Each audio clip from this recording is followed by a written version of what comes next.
పశువులు ఉంటే ప్రతి పశువు మన మాట వినాలనుకో దాన్ని కనబట్టుకుని కొడతాం. ఎందుకు అధికారం నీకు దాని మీద? నువ్వు యజమాని కనుక. కోళ్ళున్నా, ఇంట్లో ఏ జంతువులు ఉన్నా వాటి మీద మనం అధికారం చెలాయిస్తాం. బిడ్డల మీద అధికారం చెలాయిస్తాం. భర్త భార్య మీద అధికారం చెలాయిస్తాడు. నేను చెప్పిన కూర వండాల్సింది అంతే అంటాడు. నేను చెప్పినట్టు ఉండాల్సింది అంతే అంటాడు. అధికారం. మరి మనల్ని చేసిన దేవుడికి మన మీద అధికారం లేదా అంటే ఉంది. ఆయనకి అధికారం. మరి మన దేవుడు మంచోడా కాదంటే మంచోడు. మంచి దేవుడు ఎలాంటి మార్గంలో నడిపిస్తాడు? మంచి మార్గంలోనే నడిపిస్తాడు.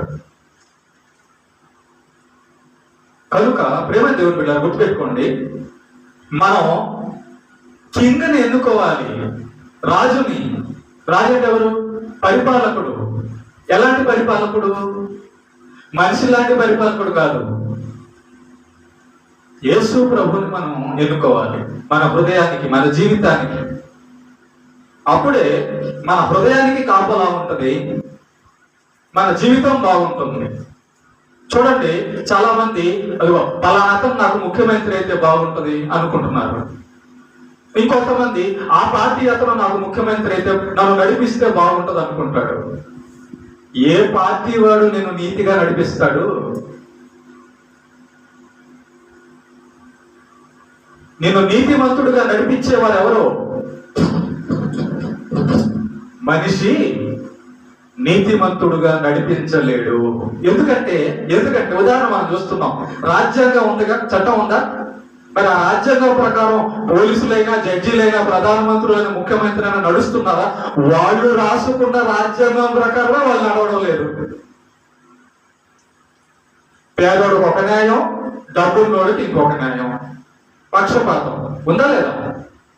మరి వాళ్ళని, వాళ్ళ రాజ్యాంగాన్ని మనం ఏం నమ్ముదాం? సరే నడవాలి, మంచి కాబట్టి నడవాలి, కానీ వాళ్ళు నడవడం లేదే. పేదోళ్ళకేమో ఒక రకంగా, డబ్బున్న వాళ్ళకేమో ఇంకొక రకంగా, వాళ్ళ సొంత వాళ్ళు అయితే ఇంకొక రకంగా పరిపాలిస్తున్నారు ఈ పరిపాలకులు. కాబట్టి వాళ్ళు మనం ఆధారపడకూడదు. వాళ్ళ మీద మనం ఆధారపడితే మనం కూడా వాళ్ళలాగే అన్యాయస్తులైపోతాం, అన్యాయానికి బలైపోతాం. కాబట్టి అందుకే దేవుడు ఏమంటున్నాడంటే, నీ మనస్సును, నీ స్వబుద్ధిని ఆధారం చేసుకోవద్దు. నీ స్వబుద్ధి అంటే మనిషి బుద్ధిని ఎప్పుడు కూడా ఆధారం చేసుకోవద్దు. ఎందుకంటే మనిషి బుద్ధి పూర్తిగా న్యాయంలో నడవదు, పూర్తిగా మంచిని వివేచింపదు. మనిషి బుద్ధి భవిష్యత్తును తెలుసుకోలేదు. మనిషి బుద్ధి సృష్టికర్తని గుర్తించదు.